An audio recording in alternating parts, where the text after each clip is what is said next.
ஸ்டாலின் தன் மனசை கல்லாக்கிட்டார். காங்கிரஸுக்கு 25 போதும், அதுக்கு மேலே தேவையில்லை, கொடுக்க முடியாது, இருந்தாலும் இல்லாட்டி போட்டோம், அந்த மனநிலைக்கு வந்து காங்கிரஸ் போனாலும் பரவாயில்லைங்கிற முடிவுக்கு ஸ்டாலின் வந்துட்டார். காங்கிரஸ் போனாலும் பரவாயில்ல, இவங்களை வச்சு ஜெயிச்சிக்கலாம்னு முடிவுக்கு வந்துட்டார். ஏன்னா தேமுதிக பெரிய வாக்கு அவங்க இல்லாட்டி கூட 40 தொகுதியில் 5000 வாக்குக்கு கம்மியாக தாங்க வெற்றியை தோல்வியே நிர்ணயம் ஆகுதுங்க. அதில் ஒரு 10-20 எம்எல்ஏ வந்து 1000 வாக்கில் தான் முடிவாகுது. தேமுதிக ஒரு 500 பேர் 1000 பேர் இருந்தால் கூட ஒரு தொகுதியில் அது லாபம் ஸ்டாலின் கணக்கு போடுறார். ஸ்டாலின் போடுற கணக்கு இல்லாமல் சின்ன நம்பராக இருந்தால் கூட சட்டசபை பார்லிமெண்ட் தேர்தலில் இதெல்லாம் வேலைக்கு ஆகுது, லட்சக்கணக்கில் வித்தியாசம் வரும். சட்டசபை தேர்தலில் 1000-500 வருதுனால தேமுதிகக்கு ஒரு தொகுதியில் 2000-3000 வாக்கு இருந்தால் கூட அது வந்துட்டு போட்டோமே நமக்கு அப்படிங்கிற ஒரு கால்குலேஷன் ஸ்டாலின் பண்ணியிருக்கார். ஓகே, நல்ல மூவ் தான். ஏன்னா சின்ன கட்சியாக இருந்தால் கூட அந்த வாக்கு அப்படியே வரும்.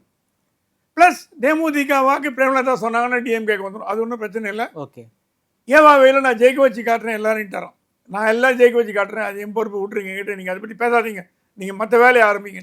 ஓகே, பிரேமலதாவும் விஜய் பிரபாகர் சுதீஷையும் தவிர மீதி கேண்டிடேட் கிட்டெல்லாம் கட்சி நிதிக்கு 2 கோடி கொடுத்தீங்கன்னா இமீடியட்டாக எம்எல்ஏ சீட்டு உங்களை அனௌன்ஸ் பண்ணிடுறோம் அப்படின்ற மாதிரி அதுவும் சொல்லிட்டாங்க. ஸோ எல்லாம் இப்போ ஃபால் இன் பிளேஸும்பாங்க, எல்லாம் அந்த இடத்துல அமைஞ்சு போச்சு. இப்போ வந்து விசிகே, மதிமுக, கம்யூனிஸ்ட்டு, முஸ்லீம் கட்சிகள்லாம் அடக்கி வாசிக்க ஆரம்பிச்சிருதுங்க. என்னடா இருக்கிறதையும் பிடிங்கிட்டாருன்னா என்ன பண்ணுறது, குறைச்சிக்கோன்னு சொல்கிறாரு அப்படின்ற பயத்தில் கம்முன்னு கப்சிப்புன்னு வாய முடிஞ்சு ஆட்சி பங்கு நுங்கு எதுவும் எந்த வேலையும் ஆட்சியில் பங்கு காங்கிரஸ் மட்டும் தான் கேட்குறாங்க, மற்ற எந்த கட்சியுமே ஆட்சியில் பங்கு அவங்க கேட்கல, அமைதியாக தான் இருக்காங்க. விசிகே கேட்டாங்க சார், ஆனால் இப்போ அமைதியாக இருக்காங்க. இப்போ அமைதியாகிட்டாங்க. அப்போ கேட்டாங்க, அப்பப்போ பேசிட்டு இருக்காங்க, அப்பப்போ அமைதியாகிறாங்க. அப்பப்போ சமயம் கிடைக்கும்போது அவங்களுக்கு அந்த மனசில் இருந்த ஆசை இருக்கிறத வெளிப்பாடு இருக்குது. இப்போ ஒரு 2 நாள் பேசாமல் இருக்கலாம், பட் மனசில் அந்த வெளிப்பாடு இருக்குன்னு தெரிஞ்சு போச்சு.